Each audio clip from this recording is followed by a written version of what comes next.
Double Trouble, read for Finley by Mommy. It was a beautiful morning on the island of Sodor. Thomas the Tank Engine's blue paint sparkled in the sunshine as he puffed happily along his branch line with Annie and Clarabelle. He was feeling very pleased with himself. "Hello, Thomas," whistled Percy. "You look splendid." "Yes, indeed," boasted Thomas. "Blue is the only proper color for an engine." "Oh, I don't know. I like my brown paint," said Toby. "I've always been green. I wouldn't want to be any other color either," added Percy. Well, anyway," huffed Thomas, "blue is the only color for a really useful engine. Everyone knows that." Percy said no more. He just grinned at Toby.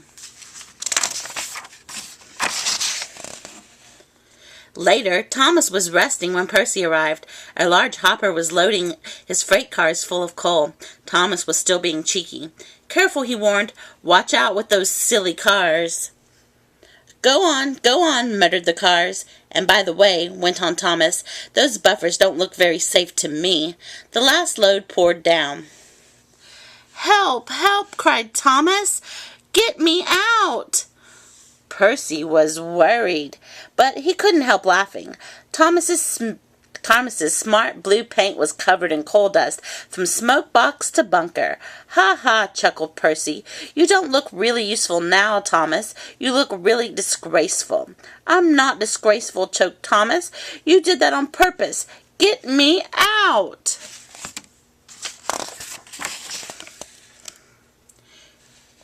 It took so long to clean Thomas that he wasn't in time for his next train. Toby had to take Annie and Clarabelle.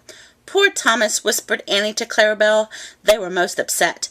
Thomas was grumpy in the shed that night. Toby thought it a great joke, but Percy was cross with Thomas for thinking he had made his paint dirty on purpose. Fancy a really useful blue engine like Thomas becoming a disgrace to Sir Topham Hatt's railway. Next day, Thomas was feeling more cheerful as he watched Percy bring his cars from the junction. The cars were heavy and Percy was tired. "Have a drink," said his driver, "then you'll feel better." The water column stood at the end of the siding with the unsafe buffers. Suddenly, Percy found that he couldn't stop. The buffers didn't stop him either. "Oh," wailed Percy, "help!"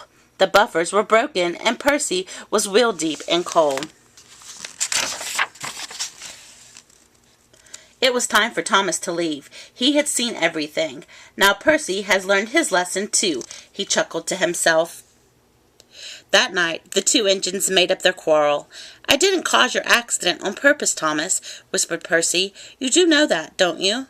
"Of course," replied Thomas, "and I'm sorry I teased you. Your green paint looks splendid again, too. In future, we'll both be more careful of coal." The end.